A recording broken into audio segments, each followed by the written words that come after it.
ناظرین welcome back, ایک دفعہ پھر آپ کو خوش آمدید کہتے ہیں میٹرو ون نیوز کی ماہ رمضان المبارک کی خصوصی نشریات آباد ہے رمضان کے ساتھ. میں ہوں آپ کا میزبان ڈاکٹر بلند اقبال. سلسلہ ہے بیان رمضان کا. ناظرین کل گفتگو ہوئی تھی سورۃ العصر کے حوالے سے، یعنی اللہ تعالیٰ جو فرماتا ہے کہ انسان بے شک خسارے میں ہے، باقاعدہ وقت کی قسم کھا کے اللہ تعالیٰ نے یہ ارشاد فرمایا ہے. تو اگر جو لوگ خسارے میں ہیں تو پھر کچھ لوگ فائدے میں بھی ہوں گے.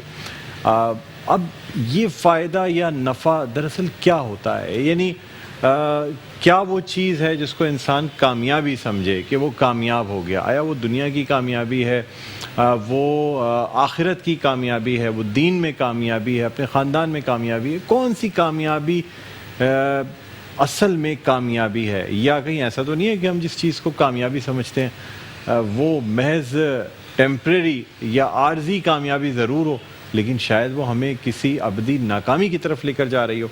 اسی حوالے سے آج ہم گفتگو کریں گے. ہمیشہ کی طرح ہمارے ساتھ موجود ہیں شجاع الدین شیخ صاحب. السلام علیکم شجاع بھائی، خوش آمدید کہتے ہیں سر آپ کو پروگرام. وعلیکم السلام ورحمۃ اللہ وبرکاتہ. ڈاکٹر صاحب جزاک اللہ خیر، کیسے مزاج ہے آپ؟ اللہ کا کرم سر، آپ کی دعائیں چاہیے، آپ بتائیں. بہت شکریہ، الحمدللہ الحمدللہ، جزاک اللہ خیر. ناظرین کرام السلام علیکم ورحمۃ اللہ وبرکاتہ. اعوذ باللہ من الشیطان الرجیم، بسم اللہ الرحمن الرحیم. فمن زحزح عن النار وادخل الجنۃ فقد فاز وما الحیاۃ الدنیا الا متاع الغرور. وقال اللہ تبارک وتعالی قد افلح المؤمنون. صدق اللہ العظیم. اللہم صلی وسلم علی نبینا محمد. روزانہ ہم اذان کی آواز میں پکار سنتے ہیں، حی علی الفلاح، آؤ فلاح کی طرف. یہ لفظ اذان کے کلمات میں بھی ہے، قرآن حکیم میں بھی استعمال ہوا، احادیث مبارکہ میں بھی استعمال ہوا. ہم میں سے ہر انسان کامیاب ہونا چاہتا ہے. ماں باپ بھی اولاد کو دعا دیتے ہیں اللہ تجھے کامیاب فرمائے. استاد بھی شاگرد کے لیے کہتا ہے کہ اللہ تجھے کامیاب کرے. بڑے بھی چھوٹوں کے لیے کہتے ہیں کہ اللہ تجھے کامیاب کرے. ہم بھی مولوی صاحب سے جا کے دعا کرواتے ہیں، اے اللہ تعالیٰ مولوی صاحب دعا فرما دیجیے، اللہ تعالیٰ مجھے کامیاب فرمائے. تو آئیے آج کامیابی کا تصور جو وہ عطا فرماتا ہے جو ہمارا خالق ہے، رب کائنات ہے، اللہ سبحانہ و تعالیٰ ہے، اس کے کلام سے معلوم کرتے ہیں. اب میں نے دو مقامات سے ایک آیت کا ایک حصہ اور ایک آیت کریمہ تلاوت کی ہے. قرآن حکیم ہمیں بتاتا ہے، سورہ مؤمنون ہے 18ویں پارے کی پہلی سورت، جہاں اللہ تعالیٰ نے فرمایا قد افلح المؤمنون، یقیناً فلاح پا گئے ایمان والے. تھوڑی سی گہری بات ہے، اگر انشاءاللہ ہمیں سمجھ آ جائے تو پوری زندگی کے بارے میں ایک رخ زندگی کلیئر ہو جائے گا. فلاح کسے کہتے ہیں؟ عربی میں فلاحن کہتے ہیں کسان کو، اور جو زمین کو پھاڑتا ہے اور اس میں بیج ڈالتا ہے. ذہن میں رکھیے گا پھاڑنے کا مفہوم.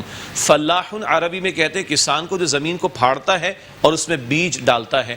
اسی طرح لوہے کے بارے میں کہا جاتا ہے کہ ان الحدید بالحدید یفلح، کہ لوہا لوہے کو کاٹتا ہے. تو یہ کاٹنے کا مفہوم، پھاڑنے کا مفہوم، یہ لٹرل میننگ ہے، یہ لغوی مفہوم ہے جو فلاح کے مفہوم میں داخل ہے. اب اللہ تعالیٰ فرما رہے کہ ایمان والے کامیاب ہو جائیں گے، تو کون سا پھاڑنا مطلوب ہے، کون سا کاٹنا مطلوب ہے؟ اس کو دو اعتبارات سے سمجھیے. یہ جسم نظر آ رہا ہے نا، ہم سب کا ہے، ہاتھ ہیں، پیر ہیں، کان ہیں، آنکھیں، سب کچھ ہے، لیکن ہمارا ایمان ہے کہ ہم نرے حیوان نہیں، انسان محض مٹی کا وجود نہیں ہے. ہمارا ایمان ہے کہ اللہ نے اس میں روح میں سے بھی کچھ ڈالا ہے. ایسے ہی ہے نا؟ اور ہم یہ بھی تسلیم کرتے ہیں، بھول جاتے ہیں کہ الگ بحث ہے، مگر ہم تسلیم کرتے ہیں کہ اصل شے روح ہے. جو ایک شخص کی روح نکال لی گئی، اس کی ڈیڈ باڈی موجود ہے، ہاتھ بھی ہیں، پیر بھی ہیں، کان، ہاتھ، سب کچھ ہے، مگر ہم اس کو ادب سے غسل دیتے ہیں، کفن دیتے ہیں اور قبر کے حوالے کر دیتے ہیں. کیا نکل گیا؟ روح نکل گئی. آپ کا میرا اصل وجود، میرا اور آپ کا اصل جو بینگ ہے وہ روح ہے. جب یہ روح نکال لی گئی بندہ ختم. تو اصل ہے روح. تو اس جسم کو ذرا سمجھانے کے لیے عرض کر رہا ہوں، پھاڑو. کیا مطلب؟ اس سے آگے بڑھو اور اپنی روح کو تلاش کرو، اس کا ادراک کرو اور اس کے تقاضوں پر عمل کرو. یہ ہے پھاڑنے کا مفہوم.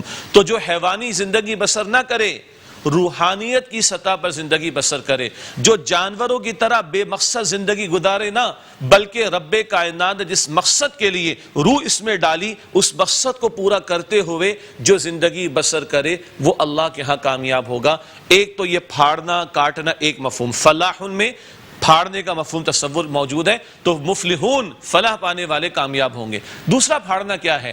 یہ دنیا نظر آ رہی ہے، بالکل نظر آ رہی، ایک ریالٹی، ایک حقیقت ہے. آپ مجھے دیکھ رہے ہیں، میں آپ کو دیکھ رہا ہوں. زندگی ہے، شب و روز ہے، عروج ہے، زوال ہے، بیماری ہے، صحت ہے، خوشحالی ہے، تنگدستی ہے، کامیابیاں دنیا کی ہیں، ناکامیاں ہیں، بھوک ہے، پیاس ہے، افلاس ہے، عیاشیاں، راحتیں ہیں، سب کچھ ہے. نظر آ رہا ہے، ہاں نظر آ رہا ہے، لیکن ہمارا ایمان ہے کہ یہ اصل نہیں. آپ تو اور میں تو پہلے دن سے مانے بیٹھے الذین یؤمنون بالغیب، ہم تو غیب پر ایمان رکھتے ہیں. تو اصل یہاں پہ پھاڑنا کیا ہے؟ اس ظاہر کے پردے کو چاک کرو. یہ دنیا جو تمہیں نظر آ رہی ہے یہ ہے مگر یہ اصل نہیں ہے. اس کے پردے کو چاک کرو اور اس کے ورے اور اس سے آگے جو اصل زندگی آخرت کی ہے اس کا اقرار کر کے اس کے لیے تیاری کرو. یہی تو اقرار ہر نماز کی حرکت میں کر رہے ہیں. مالک یوم الدین، اللہ سبحانہ و تعالیٰ بدلے کے دن کا مالک ہے. تو سورہ مؤمنون 18ویں پارے کی پہلی سورت کی پہلی آیت. کامیاب کون ہوں گے؟ جو فلاح پانے والے ہیں. اور فلاح کون پائیں گے؟ جو ایمان والے ہوں گے. قد افلح المؤمنون، ایمان والے فلاح پائیں گے. ہم نے فلاح کے مفہوم کو تھوڑا سمجھنے کی کوشش کی. ہم دنیا کی نفی نہیں کرتے، یہ ایک حقیقت ہے، یہاں جینا ہے. یہیں کے لیے تو شریعت کے احکامات اللہ تعالیٰ نے دیے. حقوق اللہ، حقوق العباد، خدمت خلق، سبھی تو سمجھ رہے ہیں، لیکن یہ سارا پیکج کس لیے ہے؟ کامیاب ہو جاؤ اس لیے. سورہ عصر میں کیا سمجھا؟ آمنوا وعملوا الصالحات وتواصوا بالحق وتواصوا بالصبر. یہ تقاضے جو پورے کریں گے وہ فلاح پائیں گے. ایک اور آیت میں نے آپ کے سامنے تلاوت کی، سورہ آل عمران کی آیت نمبر 185 کا آخری حصہ. آئندہ بھی تفصیل سے بات ہوگی انشاءاللہ. اللہ فرما رہے ہیں فمن زحزح عن النار، جو جہنم سے بچایا گیا، وادخل الجنہ، اور جنت میں داخل کیا گیا، فقط فاز، یقیناً وہ کامیاب ہوا. وما الحیات الدنیا الا متاع الغرور، دنیا کی زندگی دھوکے اور فریب کے سوا کچھ نہیں. جو جنت میں جا رہا ہے، جہنم سے بچا لیا گیا، جنت میں داخل کیا گیا، وہ کامیاب ہوگا. آج آخری نقطہ یہ چھوڑے جاتا ہوں کہ غور کریں، دل سے پوچھئے گا، میں بھی پوچھوں آپ بھی، ہم لوگ جنت کے بارے میں سیریس ہیں؟ دنیا کا تھوڑا سا فائدہ اس کے لیے کتنے جتن کرنے پڑتے ہیں، نوکری، کاروبار، رزق لینا، نہ جانے کیا کچھ. جنت جیسی عظیم عظیم عظیم نعمتوں بھرا مقام رب کائنات نے جو تیار کیا، کبھی اس جنت کی بھی سیر کریں گے انشاءاللہ کسی اور موقع پر. اس کے بارے میں چند آیات اور احادیث کا مطالعہ کریں گے. کیا ہم سیریس ہیں جنت کے بارے میں؟ کیا جہنم کی آگ کے بارے میں سیریس ہیں؟ 3 برس پہلے کی بات ہے، کیا ہیٹ ویو آئی تھی کراچی کے اندر، یاد ہے آپ کو؟ اور ابھی 8 مئی سے لے کے 11 مئی کا ذرا سا ایک انفارمیشن بات آئی تو ہم کتنے ذرا الرٹ ہو گئے تھے. ایسے ہی ہے نا، یا دن میں نہ نکلنا، صبح کام نمٹا لینا، یا رات میں کچھ کام نمٹا لینا. کیا جہنم کی آگ کے بارے میں ہم سیریس ہیں اور اس سے بچنے کی التجا کرتے ہیں اللہ کے حضور؟ اللہ کے پیغمبر علیہ السلام امام الانبیاء صبح کے اوقات میں ہمیں تعلیم دے رہے ہیں. صبح کے اوقات میں 7 مرتبہ دعا فرماتے، اللہم اجرنی من النار، اے اللہ مجھے آگ سے بچا لے. وہ تو معصوم ہیں، ہم کیا ہیں ہم سب کو پتا ہے. شام کے اوقات میں اللہ کے پیغمبر دعا فرماتے، اللہم اجرنی من النار، اے اللہ مجھے آگ سے بچا لے. وہ تو معصوم ہیں. ہم لوگ کس قدر سیریس ہیں؟ آپ اپنے آپ سے پوچھیں. بھی تو رمضان شریف کا مہینہ، میں اپنے آپ سے پوچھوں، جنت کا سوال شعوری طور پر کتنا کر رہے ہیں، اور جنت کی طلب و تڑپ کتنی، اس کے لیے اسٹرگل کتنی ہے، جہنم کا خوف کتنا ہے، اور اس سے بچنے کے لیے محنت کتنی ہے. اللہ تعالیٰ مجھے اور آپ کو جہنم کی آگ سے بچائے. اللہ تعالیٰ مجھے اور آپ کو جنت الفردوس عطا فرمائے. وآخر دعوانا ان الحمدللہ رب العالمین. سبحان اللہ، سبحان اللہ. بہت خوبصورت انداز میں آپ نے بیان فرمایا. شجاع بھائی، پہلا سوال کرنا چاہوں گا آپ سے. جس قدر چیزوں سے بچنا ہے اور جو نیک اور صالح عمل کرنا ہے، تقوی اختیار کرنا ہے، آج کل کے معاشرے میں شجاع بھائی بڑا مشکل لگتا ہے، خاص طور پہ آسائشوں کے ہوتے ہوئے، جو شیاطین کی بنائی گئی جو بہت ساری آسائشیں ہیں یا ایسی چیزیں ہیں جو انسان کو گمراہ کرنے کے لیے بہت کافی ہیں. آپ کیا سمجھتے ہیں؟ ہمیں تو سر آج کل دیکھ کے مجھے اپنے سمیت یہ لگتا ہے کہ بہت مشکل ہے کہ تقوی اختیار کر لیا جائے یا اس زندگی کے بعد جو آخرت کی زندگی اس میں کامیابی اختیار کر لی جائے. ڈاکٹر صاحب یہ صرف آپ کا مسئلہ نہیں، میرا مسئلہ بھی ہے بخدا. یعنی یہ کہنے میں مجھے کوئی جھجک نہیں ہے. میں آپ ہم سب فتنوں کے دور میں جی رہے ہیں، اور ہم سب کے ساتھ نفس بھی لگا ہوا ہے، ہم سب کے ساتھ شیطان کے حملے بھی لگے ہوئے ہیں. لیکن ہمارا یہ ایمان ہے کہ ہم سب کا رب اللہ سبحانہ و تعالیٰ وہ علی کل شیء قدیر ہے.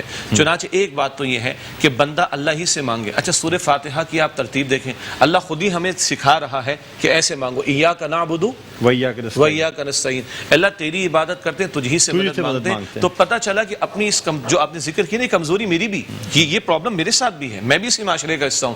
اپنی اس کمزوری کو اللہ کے سامنے رکھیں.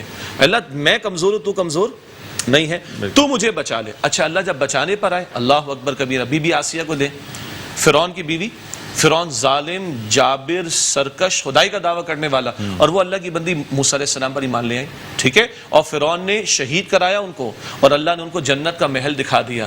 وہ کہتی ہیں اللہ مجھے، سورہ تحریم کے آخر میں ہماری بہنیں بھی پڑھیں، خواتین بھی سورہ تحریم پڑھیں، اس کا آخری حصہ، اللہ یہ اس کا محل مجھے پسند نہیں، تو مجھے جنت میں اپنے پاس گھر عطا فرما دے. ان کی شہادت ہو رہی ہے اور اللہ ان کو جنت کا محل دکھا رہا ہے. تو پہلی بات اللہ کے حوالے اپنے معاملے کو کرنا. شیطان کو کس نے پیدا کیا؟ اللہ نے. اللہ تعالیٰ. ہمارا ایمان ہے شیطان اللہ کے حکموں کے بغیر کچھ نہیں کر سکتا. تو اللہ اسے کہے اللہ اعوذ باللہ من الشیطان الرجیم، تو اس سے مجھے بچا لے. دوسری بات ڈاکٹر صاحب یہ ہے کہ اچھے ماحول کو اختیار کرنا. قرآن ہمیں کہتا ہے سورہ توبہ آیت نمبر 119 وَكُونُوا مَعَ الصَّادِقِينَ، سچے لوگوں کے ساتھ جڑ جاؤ. جب بندہ اچھا دیکھیں رمضان شریف میں تو پھر بھی نیکیوں میں آگے بڑھ رہے ہیں نا. رمضان شریف میں پھر بھی بعض لوگ کچھ گناہوں کو چھوڑ دیتے ہیں. کیا ہے؟ ایک ماحول ہمیں ملا ہوا ہے. تو جب میں اور آپ خیر کے ماحول سے جڑیں گے تو نیکی کرنا آسان ہوگا، اور بدی کی نفرت بھی دل میں پیدا ہوگی، اور بدی سے بچنا بھی آسان ہوگا. اور کل ہم نے کیا پڑھا تھا؟ وَتَوَاصَوْا بِالْحَقِّ. جب اجتماعیت میں جڑیں گے تو ایک دوسرے کی سپورٹ کریں گے نا. آپ مجھے کبھی دیکھیں گے کسی بات میں غلطی میں مبتلا ہوتے ہوئے، آپ میری اصلاح کریں گے. کبھی میں آپ کو دیکھ رہا ہوں گا تو میں آپ کو توجہ دلانے کی کوشش کروں گا. تو جب میں اچھے اور خیر کے ماحول میں جڑوں گا تو انشاءاللہ تعالیٰ میرے لیے اسٹرینتھ حاصل کرنا آسان ہوگا نیکی میں بڑھنے اور بدی سے بچنے کے لیے. سر اب ایک سوال اور پیدا ہوتا ہے. کہا یہ جاتا ہے کہ حقوق اللہ جو ہے اللہ تعالیٰ معاف فرما دیتا ہے. تو پھر انسان یہ بھی سوچتا ہے کہ یار 70 ماؤں سے زیادہ پیار کرنے والا ہے اللہ تعالیٰ. ماں تو اپنے بچے کو کسی صورت کسی مطلب آگ میں کیا ہلکی سی گرمی میں نہیں ڈال سکتی. تو اللہ تعالیٰ بھی ہمیں بخش دے گا، اپنے حقوق بھی معاف فرما دے گا، اور ویسے بھی انسانوں کی بخشش فرما دے گا. اصل میں یہ خیال آدھا ٹھیک ہے آدھا غلط ہے. آدھا جو ٹھیک ہے وہ یہ کہ اللہ تعالیٰ غفور ہے، اللہ تعالیٰ رحیم ہے، اللہ تعالیٰ 70 ماؤں سے زیادہ محبت فرماتا ہے اور وہ معاف فرمائے گا. یہ آدھی بات تو ٹھیک ہے، لیکن حضور علیہ السلام کی حدیث ہے الایمان بین الخوف والرجاء، ایمان خوف اور امید کی درمیانی کیفیت کا نام ہے. اب یہ بتائیے کہ قرآن حکیم میں جہنم کا ذکر کس نے فرمایا؟ اللہ تعالیٰ نے. احادیث مبارکہ میں جہنم کی شدت کس نے بیان کی؟ حضور علیہ السلام نے. اللہ رب العالمین اور حضور رحمت للعالمین وہ کیوں ڈرا رہے ہمیں جہنم سے؟ اور میں یہاں کھل کر ایک بات عرض کروں، لوگ کہتے ہیں مولوی بہت ڈراتے ہیں. میں قسم کھا کر میں دعوت دوں سب کو، خدا کی قسم اپنی آنکھوں سے قرآن کا ترجمہ پڑھو. قرآن کا کوئی دوسرا صفحہ نہیں ملے گا جہاں اللہ تعالیٰ نے نہ ڈرایا ہو. وہ ڈرایا کس لیے ہے؟ جیسے بچے کو پلگ میں ہاتھ کیوں نہیں ڈالنے دیتے؟ کرنٹ لگ جائے گا نا، محبت ہے اس سے. اور میں ہٹ جاؤ، دور ہٹ جاؤ یہ کہتے ہیں نا. تو یہ ڈانٹ ڈپٹ کس لیے ہے؟ یہ رحمت ہے تاکہ وہ نقصان سے بچ جائے. تو اچھا اگلی بات یہ ہے کہ کچھ لوگ جو ہے نا یہ باتیں کہہ کے حقوق اللہ کو لائٹ لے لیتے ہیں. تو ان کے لیے جواب یہ ہے قرآن پڑھیں. جہنم میں جانے کی اہل جہنم جو پہلی وجہ بتائیں گے وہ حقوق العباد نہیں، وہ حقوق اللہ ہے. میں ناظرین سے کہوں گا قرآن کھولیں، سورہ مدثر 29واں پارہ، سورہ مدثر کی 42-43 آیت. جنت والے پوچھیں گے کس چیز نے تمہیں جہنم میں پہنچا دیا؟ پہلا جواب ہوگا ہم نماز ادا کرنے والے نہیں تھے، اللہ کا حق. اور دوسرا جواب بھی وَلَمْ نَكُ نُطْعِمُ الْمِسْكِينَ، مسکین کو کھلانے والے نہیں تھے. تو بھائی حقوق اللہ بھی امپورٹنٹ ہے اور حقوق العباد. یہ ایکسکیوز نہیں مل گیا ہمیں لائسنس تو کلنے کہ اللہ کے حقوق کو پامال کرو، نہیں، وہ تو اہمیت بتانے کے لیے ہوا کرتا ہے، لیکن حقوق اللہ بھی اہم اور حقوق العباد بھی اہم. یہ پورا پیکج ہے. ٹھیک ہے، آخری سوال مختصراً جواب دے دیجیے گا. رسول اللہ صلی اللہ علیہ وآلہ وسلم ہماری سفارش فرمائیں گے اللہ تعالیٰ سے، اور جب تک امت کا آخری بندہ بھی بخش نہیں دیا جائے گا رسول اللہ صلی اللہ علیہ وآلہ وسلم جنت میں تشریف نہیں لے جائیں گے. یہ بھی تو سر بڑی خوش قسمتی ہے نا مسلمان کی. تو ایک یہ احساس بھی تقویت دیتا ہے کہ کم از کم گناہ گار صحیح، لاکھ برے صحیح، لیکن امت محمدی سے تعلق رکھتے ہیں. ہمارے رسول نبی پاک صلی اللہ علیہ وآلہ وسلم جو ہے نا وہ ہمیں بخشوا لیں گے. دیکھیں یہ امید تو بالکل رکھنی چاہیے، ہمارے ایمان کا حصہ ہے کہ اللہ کے پیارے پیغمبر علیہ السلام اپنی امت کے لیے اللہ کی حضور شفاعت کی التجا کریں گے، اور شفاعت کے نتیجے میں گناہ گاروں کو بھی جو ہے وہ جنت میں داخل کیا جائے گا. اس امید کے ساتھ ہمیں محنت پھر بھی کرنی ہے. مجھے بتائیے ابو بکر صدیق رضی اللہ تعالیٰ عنہ کو جنت کی بشارت کس نے دی تھی؟ حضور نے. وہ تو کس قدر محنت کرتے تھے، کس قدر اللہ کی عبادت میں اپنے آپ کو صرف کرتے تھے. اور آج ایک امتی مطمئن ہو کر بیٹھے حضور بخشوا لیں گے، چلو جی میں مطمئن ہو کر بیٹھ جاؤں. یہ تصور درست نہیں ہے. یہ امید رکھی جائے گی، اور دعا بھی کی جائے گی، اور اپنے آپ کو گناہوں سے بچایا جائے گا. اس لیے کہ گناہ گار لوگوں کے لیے جہنم کا ذکر قرآن میں بھی اور احادیث میں بھی ہے. وہی بات دوبارہ آخری بات کہ اللہ کی رحمت کی امید بھی رکھیں اور اللہ کی پکڑ کا خوف بھی خوف بھی رکھیں. رکھیں. یہ متوازن رویہ ہے جو ہمیں دین سکھاتا ہے. سبحان اللہ سبحان اللہ. بہت بہت شکریہ شجاع الدین شیخ صاحب, آپ تشریف لائے. ناظرین, ہمارا اس سیگمنٹ بیان رمضان اپنے اختتام پر پہنچتا ہے. نیکسٹ سیگمنٹ ہمارا ہوگا دعا اور مناجات. کہیں نہ جائیے گا, دیکھتے رہیے میٹرو نیوز کی خصوصی نشریات آباد ہے رمضان.